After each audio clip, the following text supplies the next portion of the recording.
They laughed when they saw her.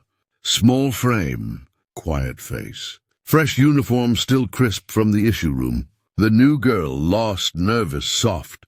That's what they thought. But they had no idea who she really was or what she'd been through. In 48 hours, they'd learn the hard way. The wind cut through the training yard, carrying red dust that clung to boots and pride alike. A group of cadets stood near the obstacle course. Watching as the transport truck pulled in, out stepped a woman, mid-20s, short brown hair tucked under a cap, her expression unreadable. Someone snorted. "That her? The transfer?" Another cadet, broad-shouldered and loud, grinned. "Looks like she got lost on the way to the supply depot." The woman, Ava Raines, didn't react. She set her rucksack down with precision, like someone who'd done it 1,000 times. She'd been in worse places. Desert winds colder than this, men louder than this, wars quieter than this one. The base was called Camp Alder, a joint training facility tucked between dry hills and silence. No one here knew her background. They just saw a newcomer assigned for temporary instruction assistance. When Sergeant Lang, the training officer, called her forward, she stood tall, boots aligned, gaze steady. The cadets behind her whispered. Lang read her file briefly, frowning. "Raines, huh? No details on prior assignment, fine. You're with Delta Squad for now." Ava nodded. "Yes, Sergeant."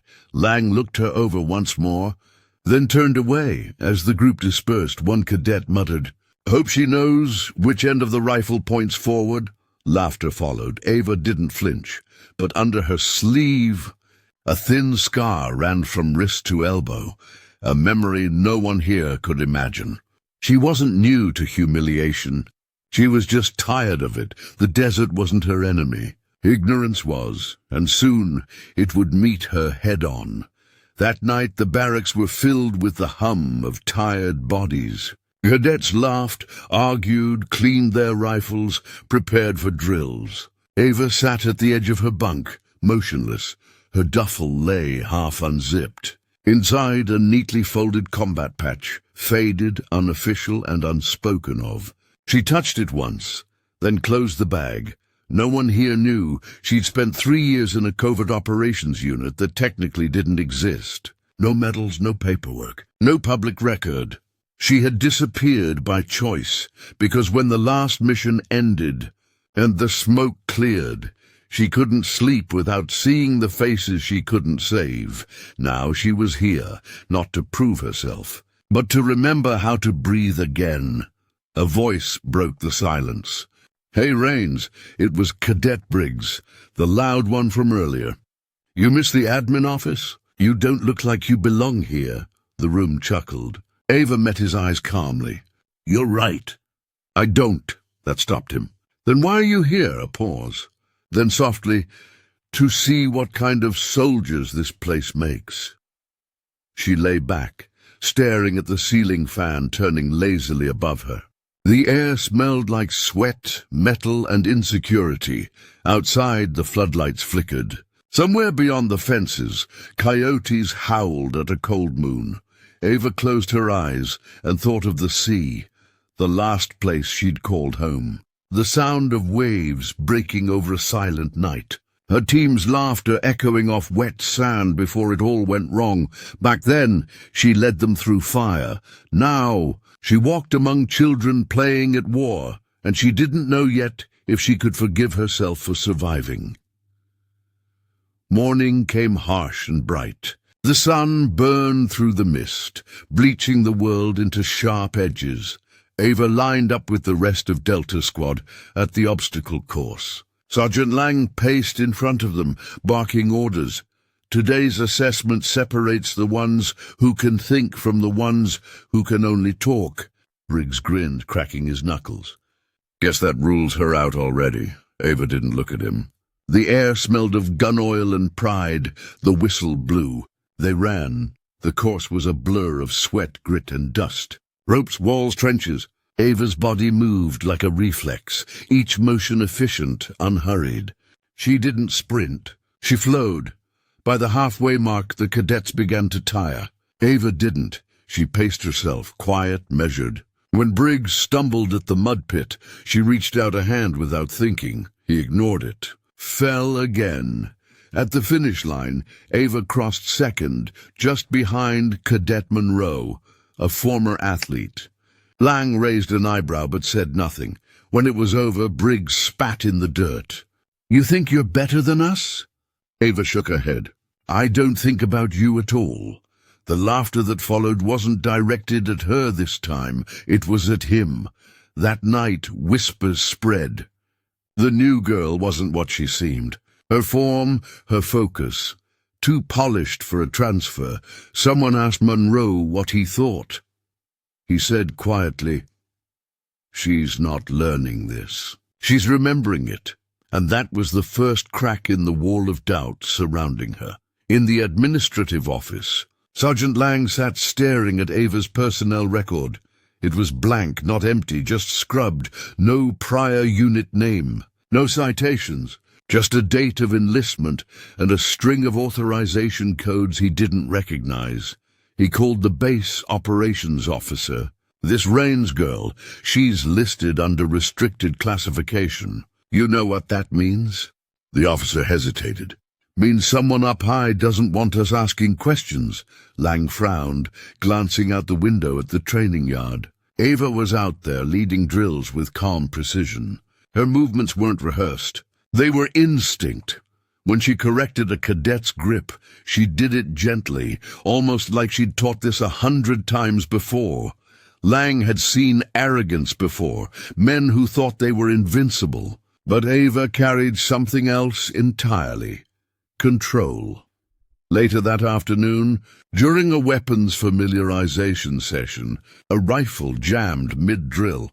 While others panicked, Ava stepped forward, stripped it, cleared the malfunction, and handed it back in under 10 seconds. Lang watched. Silent.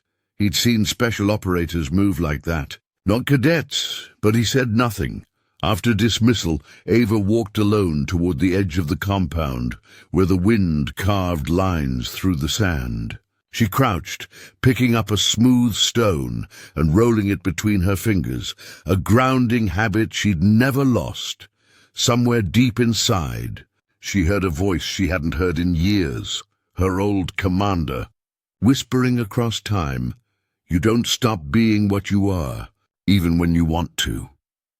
She closed her fist around the stone, then stood. Calm as ever. Tomorrow would bring more noise. She was ready. The next day brought a live simulation drill. Urban tactics inside a mock compound. Lang split them into squads, assigning Ava as a silent observer. Briggs smirked. "Finally, something real. Try not to get in the way, Raines." Ava simply nodded. Her calm unnerved him more than any insult could. The simulation began. Smoke grenades filled the corridors, red lights pulsing through the haze. The cadets shouted over each other, rushing corners, misreading signals. Ava stood behind the safety glass, watching the chaos unfold. Every mistake screamed at her trained instincts. Wrong breach angle. Sloppy room clears. No coordination. When Briggs rounded a corner too fast, his mock rifle jammed. In a real fight, he'd be dead. She felt the tension rise in her chest, her body remembering combat before her mind could stop it. The sound of boots, the echo of metal, the smell of smoke. She blinked, and for a second, the training course dissolved into memory. A mud brick alley, a child crying, her team leader shouting orders through the static of a dying radio, then silence, then blood. Lang's voice cut through. "Raines, you okay?" Ava nodded. "Fine," but her knuckles were white around the railing. When the simulation ended, Briggs stormed out, angry and embarrassed. "Who designed this mess?" He barked. Ava looked at him, then at Lang.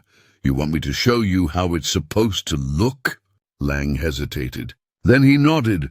She stepped onto the floor, checked the rifle, and in 90 seconds moved through the entire structure, clean, deliberate, flawless. When she finished, the room was silent. For the first time, Briggs didn't have a word to say. That night, Ava sat outside the barracks under a bruised purple sky. The desert wind carried the faint scent of rain, rare and almost sacred out here.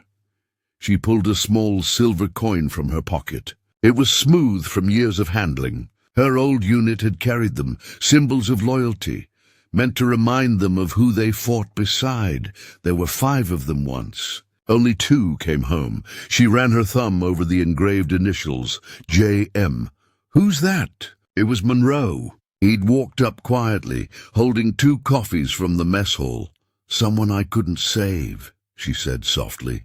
He didn't push, just sat beside her. The night stretched long and quiet. You ever get tired of pretending? He asked after a while. Ava smiled faintly. Every day, the lights from the range flickered in the distance, the rhythm of gunfire echoing like a heartbeat. Briggs thinks you're some kind of spook, Monroe said, half joking. You move like someone who's seen things. She didn't deny it. We've all seen things. Some of us just don't talk about them. Monroe studied her profile, the calmness, the way her eyes stayed fixed on the horizon. It wasn't arrogance. It was survival. Ava stood, pocketing the coin. Tomorrow's another drill. Get some rest. As she walked away, Monroe called after her. You ever tell anyone where you came from? She stopped for a second, then said, without turning, Would it change anything if I did? Her voice was steady, but inside, a storm brewed, because the truth wasn't just classified. It was unbearable. The base buzzed with anticipation for the biggest exercise of the month, a mock raid on a fortified training compound. It was a test of tactics, endurance and teamwork. Each squad would plan, move, and execute under simulated combat pressure. Lang paired Ava with Delta again, this time as a non-combat advisor. Everyone knew what that meant. She'd stand on the sidelines. Briggs rolled his shoulders. Don't worry, Raines. We'll handle the heavy lifting. Ava said nothing.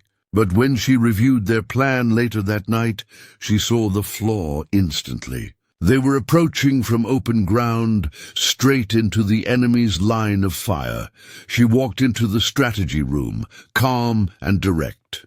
Your route's exposed. You'll be neutralized before the first breach, Briggs chuckled. Appreciate the concern, but we'll manage, Monroe frowned. She's right. The elevation map shows. Briggs cut him off. We're not changing it. Ava's jaw tightened. She'd learned long ago not to fight egos with words. She simply said, good luck. At dawn, the exercise began. From the command post, Ava watched Delta's squad advance, 6 silhouettes crossing open terrain. Within seconds, the opposing team opened fire. Paint rounds splattered across vests and visors. Half the squad was dead before they even reached cover. Lang cursed under his breath. Idiots. Briggs stumbled out, helmet askew, rage in his eyes. We were flanked. The map was wrong. Ava looked at him evenly. The map wasn't wrong. The arrogance was. The silence that followed hit harder than any bullet. After the failed exercise, Lang called for an all-squad debrief. The air was thick with tension. Briggs avoided Ava's eyes. Monroe spoke first. We ignored advice that could have saved the mission. Lang's gaze fell on Ava. You saw it coming, didn't you? She nodded. Every mistake starts before the first shot's fired. Lang crossed his arms. You've been through this kind of scenario before. Ava paused. Something like it. He studied her, then finally asked, Where did you train, Raines? The room went still. She met his eyes. Far from here. That was all she said. Lang didn't press further. He didn't need to. Later that day, she ran drills with Monroe and a few others who stayed behind voluntarily. Her voice was calm but commanding. She demonstrated cover-to-cover movement, low-light entry, and reflex shooting with the ease of someone whose body had memorized survival. By sundown, The trainees were drenched in sweat, but alert in a way they hadn't been before. Monroe grinned. "You're not supposed to be this good," Ava smirked faintly. "Neither are you yet." From across the range, Lang watched quietly. His expression had shifted from suspicion to something closer to respect. When he dismissed the class, a few cadets approached Ava, not to mock, but to ask for pointers. She helped them patiently, hands steady, words sparse, and for the first time since she'd arrived, the laughter that followed wasn't cruel. It was human. A week later, Camp Alder was hit with a night exercise meant to simulate full-scale combat. Blank rounds, smoke, sirens, controlled chaos. Lang briefed them just after sunset. "Every unit is live. Fail here, and you fail your final assessment." Delta Squad would move through the eastern sector, abandoned warehouses and low-light corridors. Briggs was still team lead, but this time his tone was subdued. He approached Ava quietly. "You see anything wrong with our plan?" She studied it. "Adjusted 2 points. You'll survive now," he nodded. No sarcasm, just trust. The exercise began under a half-moon sky. Smoke grenades hissed. Shouts echoed through the compound. Ava moved with the team this time, authorized as an observer under fire. But when the opposing team ambushed them mid-route, training turned into instinct. Monroe went down with a paint hit. Briggs froze. Ava grabbed him by the vest, pushed him behind cover, and returned fire with measured precision. She coordinated movements with calm, clipped commands. Left flank suppressive. 2-second push, move! It wasn't shouting, it was leadership. By the end, Delta cleared the objective flawlessly. Lang's voice came through the radio. "Best run of the night." "Who coordinated that?" Briggs keyed the mic. "Raines." Silence on the line, then a low chuckle. "Of course it was." When the lights came back on, the other squad stood in quiet awe. Respect didn't need applause. Sometimes it just needed silence, and the sound of truth breaking through disbelief after the final drills. Lang summoned Ava to his office. Her boots left soft prints on the dusty floor as she entered. He gestured for her to sit, then slid a folder across the desk. Inside were copies of her old service records, unsealed. "I made some calls," he said quietly. "Didn't expect to find this." The papers were marked with redacted lines, but a few words were visible. "Covert unit designation, Echo 9, combat specialist. Commendation for valor." Lang looked at her. "Why hide this?" Ava stared at the file for a long time. "Because people treat you differently when they know what you've done." "Sometimes worse," he nodded slowly. "And you came here to remember who I was before everything turned into ghosts." For a long time neither spoke. Then Lang stood. "You've changed this place, Raines. You taught them more in 2 weeks than I could in a year." She smiled faintly. "All I did was show them what they already had in them. Outside, the base was alive with evening drills, laughter, and the rhythm of boots on gravel." Lang said softly, "They'll remember you." Ava looked out the window. "They don't have to. I just want them to remember that strength doesn't have a face." When she stepped out into the fading light, Briggs was waiting. He didn't say a word, just offered a salute. Ava returned it quietly. Sometimes redemption didn't roar. Sometimes it whispered, and that was enough. 2 nights after the revelation, a storm rolled in over Camp Alder. Wind howled through the hangars. Training was suspended. Ava sat alone in the armory, methodically cleaning her rifle, though she wasn't scheduled for any drill. Old habits never died. They just became rituals to calm the noise. Every scrape of the brush pulled her deeper into memory. The desert war zone, the fractured comms, her team's final transmission, Echo 9, extraction delayed. "Hold position. They never made it out," she heard footsteps. Monroe entered, soaked from the rain. "Couldn't sleep either." Ava didn't answer immediately. Storms make it too easy to remember. He nodded. I saw your file. I know what happened out there. She froze. You read it? Lang showed me. Thought I deserved to know who really led us through that last test. Her hands trembled slightly. Not from anger, but from the weight of being seen. I didn't lead anyone, she whispered. I just survived. Monroe sat across from her, voice soft. That's still leadership. Lightning split the sky outside, painting their faces in pale blue light. For a brief moment, Ava allowed herself to breathe, not as a soldier, not as a ghost, but as a woman who'd carried too much for too long. When the thunder faded, Monroe said quietly, You ever think about going back? Ava smiled sadly. You don't go back from where I've been. You just keep walking until it stops hurting. Morning came pale and cold. Lang called Ava to the command center before dawn. On the screen, a classified communique, encrypted and urgent. The insignia wasn't local. It was from Central Command's covert division. Lang frowned.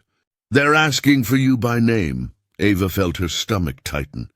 That's impossible. I was marked inactive. He handed her the message. Operative Ava Raines. Reinstatement request. Emergency advisory role. Confirm availability. Lang's tone softened. You don't owe them anything. She stared at the blinking cursor.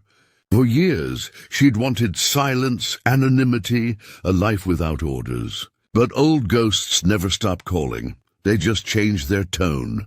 Monroe walked in mid-conversation. What's going on? Lang replied, She's being pulled back in. Monroe's face fell. After everything she's done here, they can't just... Ava cut him off gently. They can. They always can. She typed one line on the terminal. Declined. Lang blinked. You sure? She nodded. I've spent enough time in the dark. Someone else can hold the line now. Monroe exhaled slowly. You just told command no. Ava shrugged lightly. Maybe they'll finally understand what that word means. When she left the command room, the sun was breaking through the clouds. The storm had passed, so had her need to keep running from who she was.